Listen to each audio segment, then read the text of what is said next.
Well, folks, I made it happen. Did the final Slobcore Summer Series of the year. The first one since Riley died. There was supposed to be one the weekend after they died, but didn't quite have it in me. But this one was definitely in honor of them. Riley loved Costco hot dogs. Some of my fondest memories are eating Costco hot dogs with them. And their quote was something. I think it's also maybe from one of their friends too. It was maybe a Spencer joint, but Costco hot dogs are great because you eat it for 2 minutes, but you get the flavor for the next 6 hours, and that's because the deeply pungent Costco hot dog burps, which I so love. But yeah, so I just boiled a bunch of Costco hot dogs, had some buns, steamed them at some points, and then did a bunch of sweet onions because the onion on a Costco hot dog is really good. And it's been gone most of the pandemic. But I think it's starting to come back. I don't know. Who knows? Who cares? But yeah, it was really lovely. It was a great picnic. A lot of people came through and showed their support, and it was a nice opportunity to see some people who hadn't seen me since Riley died because, I've been kind of busy and not feeling too great. So this is a good opportunity just to kind of hold court a little bit and just chill in the park and eat some hot dogs in honor of Riley. And it was a great time. And I'm so grateful that I did this. And Riley, they either went to 2 or 3 of the 4 picnics that I had thrown. And they'd gone to other hangouts and stuff. And so I'm just really glad that they were able to enjoy it too. And I mean, at some level, they were part of the reason maybe that I did this. Like, it's been wonderful being able to throw something where, like, friends and my family can come together and it can just be a fun little community thing. And, it worked out. And so I'm just so honored and grateful for all the people who've made it awesome. And for Riley, for always showing me the importance of community and connection.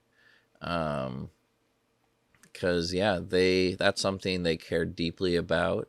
And that's another thing. Like, as kids, I was like kind of the more shy one, kind of the more drained from other people and not having as much like social energy, whereas Riley, like, it's all about that co-regulation life.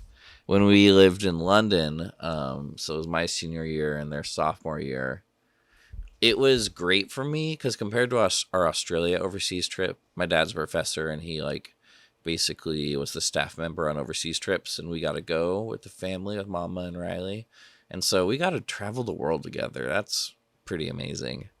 But Australia was great. We just hung out with like the students the whole time, and we all moved together as a pack. But London, it was kind of more quiet and sleepy, and we didn't interact with the students as much.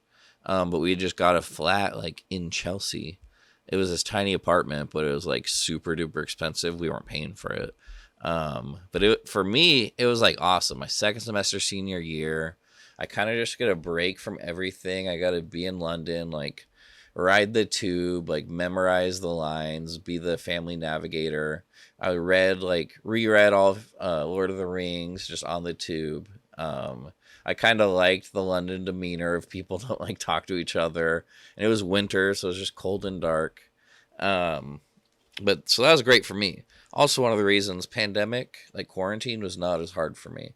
But Riley really struggled in London, and they actually left like maybe a month or so early than they were going to, and I thought it was like just like girl problems, and I think there was someone they were either dating or talking to that they were missing a lot. But really, it's just they missed their community and all their friends, and it was just always really important to them. And co-regulation was great, and so I've thought about that a lot, that London trip in the last few years, and like and relating to Riley and just realizing that although like we're so similar in a lot of our a lot of our mental state and mental health maybe rhymes. There also were like distinct differences between us. Um, and that's definitely one of them. And it's something that like Riley helped teach me more about. And um, yeah, but I think that's especially one of the hard things about their struggles in the last few years is that their mental health struggles like did interfere in their ability and their capacity to like really maintain relationships and connect in community. And a lot of that was also just COVID stuff. But yeah, it just makes it hard because that's something that they so desired and needed, and was super important to them. But fortunately, yeah, they had kind of disconnected from that part of themselves a little bit. And that's another hard thing. And like, I'm glad that I've been able to build more of a community, and they totally felt welcome and join in. And like, it's cool that we were able to like come together and do those sorts of things. But yeah, I don't know. Anyway, this picnic was amazing.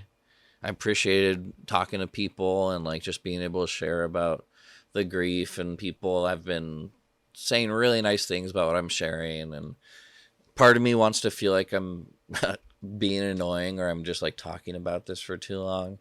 Obviously, that's silly. I get to do whatever I want on this page. And my younger sibling just died in a horrible, tragic way. So I ain't shutting up, gang. I'm a little goofy. It's 2 in the morning.